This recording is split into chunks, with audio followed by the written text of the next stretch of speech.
During the starter's orders, don't want any noises. Clicking of cameras sometimes is a problem, but they are called to their blocks. Azamati of Ghana on the far side in 1. Abeykoon of Sri Lanka in 2 in the blue near the top. Omanyala of Kenya in those fabulous Kenyan colours. He goes in 3. Simbine, the defending champion, goes in lane 4 for South Africa. In 5, Emmanuel Eseme of Cameroon. In 6, Mitchell Blake of England. In 7, Wales' Azu. And Rohan Browning of Australia nearest the camera. Set. Good start there from Omanyala. He's got the jump on Sabina at the moment. Omanyala's going away with this one. He will not be caught. This is justice for the man who couldn't do himself justice in Eugene. He takes the goal for Kenya. 10-0-2 into a slight headwind, minus 0.9. But daylight between Ferdinand Omanyala of Kenya and the rest. Maybe about a meter's difference in it. And the winning time, well, it doesn't matter a hoot. Who cares that it wasn't under 10 seconds?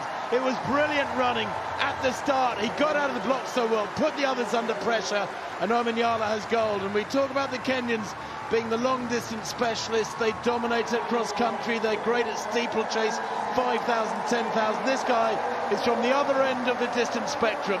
Akani Simbine takes the silver, 10.02 from Omanyala. The South African 10.13.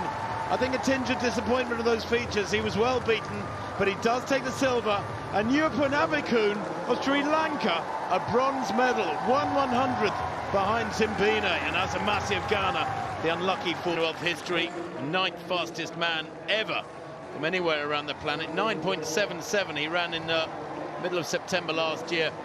And there was never any doubt about it. He led from the very first stride. Simbine tightening up there with the pressure of trying to get back. That's more than a metre lead. Great running on the near side from Browning, who just got out-dipped. It was so tight. You look at the place times, I'm telling you, from second place down to 6th place, just 7/100ths of a second. I mean, that is a very, very tight finish indeed. I thought it looked there 20 metres out, like Browning was going to get a medal. Yeah, I did, because he was closing. And then it all got a little bit tight on the line. I said this during the semi-finals. He looks like he's built like a boxer rather than a sprinter. His upper body is absolutely massive. And just like Julius Yego, who became a world champion for Kenya in the javelin, Omanyala is showing that the Kenyans don't just win medals when it comes to the steeplechase, the 1500, the 8, the 5 and the 10. He is a history maker and a record breaker for the proud East African nation. And I wonder how many more Kenyans will want to get into sprinting after seeing what Omanyala has done here in Birmingham and around the World's Diamond League circuit over the last couple of years. That was superb. Wasn't it just? And frankly, it wasn't close come the finish.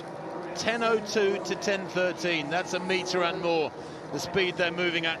They all hit top speed around between 60 and 80 metres, and then it's a case of holding form, trying not to decelerate too much. But Omanyala, he is tight there over the last 20 metres, but that was partly because he was smiling so widely, I think, when he knew the gold was in the bag. Abeykoon second to right. What a run from him. Absolutely superb. That is one of the biggest upsets of the week in these athletics championships so far, and probably will be come the end of the week, because Abeykoon, well, I thought he'd done well to make the final. To actually get amongst the medals is, as you said quite rightly, Rob, there it is, Omanyala, 10.02 to Simbine's 10.13. Gold for Kenya ahead of South Africa.